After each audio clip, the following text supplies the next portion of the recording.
What's up guys, Jean here back with another video, and this is actually going to be the first video of this new series that I am launching called App Reviews, and it's basically going to be a series where I'll be diving into some of the most well-known or maybe not so well-known iOS apps that are out there in the App Store, and I'll be telling you guys who made it, some of the pros and cons, as well as whether or not it's worth it to upgrade probably from the freemium model to a paid model. I'll be sure to go over some of the comparable apps that are similar to it, as well as the version of the app that I'm using, so you guys aren't wondering why some features are different, as well as why there isn't a feature on the current app that you might have. And the first app that I'm going to go ahead and review on this series is going to be Scannable, made by Evernote.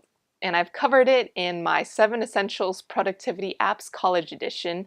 And if you haven't checked out that video already, I'll go ahead and leave a link in the description down below. But without further ado, we're going to go ahead and get right into it.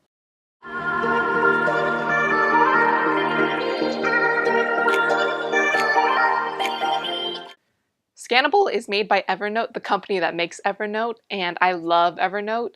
So that's the reason why it made sense for me to start using Scannable. And the current version that I am using is version 2.3, and it was updated about 7 months ago.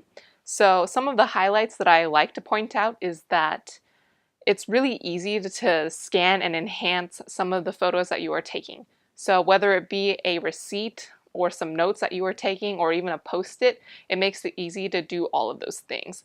So I'm gonna pop right here a pre-recorded video, and you can see that I'm trying to capture a page from a notebook that is a spiral bound. So this is for you college students that may be trying to be scanning some of your notes to either send to a friend or just scan it for a digital purpose to have it on the go. And it's pretty easy once it's able to locate the corners of the page. So you don't really have to do much other than that, and later on I'll highlight some of the other cool features about that.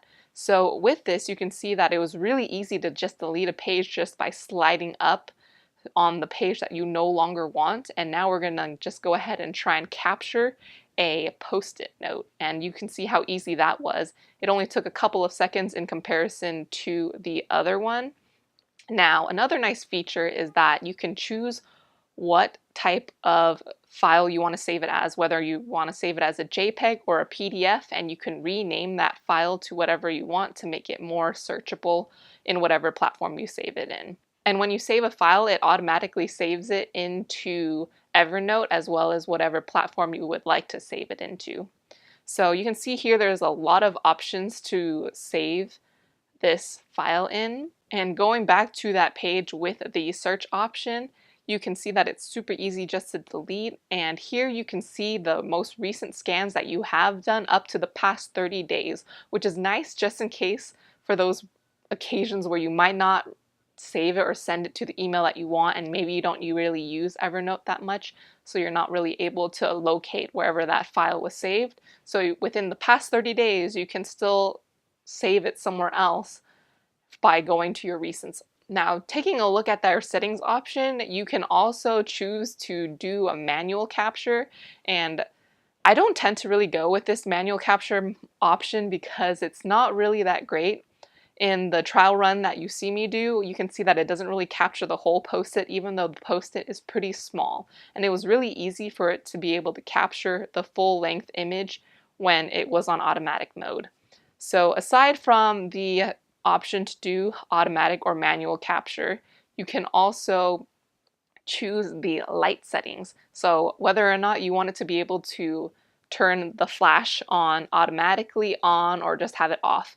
So I would only recommend having the flash off if you have a backup lighting already in place to highlight all of the words on your page. That way you'll be able to capture everything that is already on there. And in this other recording, I'll be showing you guys how to manipulate what is captured after it's already been done. And say you don't really want to take a whole nother image capture of that same receipt, you can automatically adjust what is being captured by clicking on those 3 dots after clicking on that specific image. And here you can see that I am removing the spirals off of the image because it captured it with the spirals. So this way it's easier than having to take a whole nother image. Now here you can also rotate the image, say you captured it in landscape mode, but you want it as a profile or vice versa. Then there's also the option to enhance or just automatically have it colored. So I typically go with the enhanced version just because it tends to look a little bit nicer, but it does whiten the whites a lot. So you can also just have it as the regular color mode if you'd prefer that instead. There aren't a really lot of cons to say about Scannable. The only one that I can think of is that it automatically saves whatever you've captured into Evernote.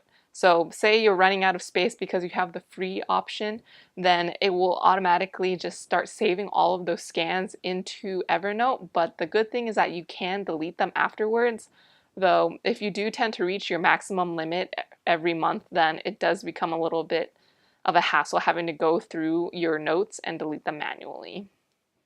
Thank you guys so much for watching my app review on Scannable. If you guys found it useful, feel free to smash that thumbs up button and subscribe to my channel for further content. If there is an app in the iOS App Store that you love or you want to know more about, feel free to drop it in the comment section and I'll be sure to check it out in a later video.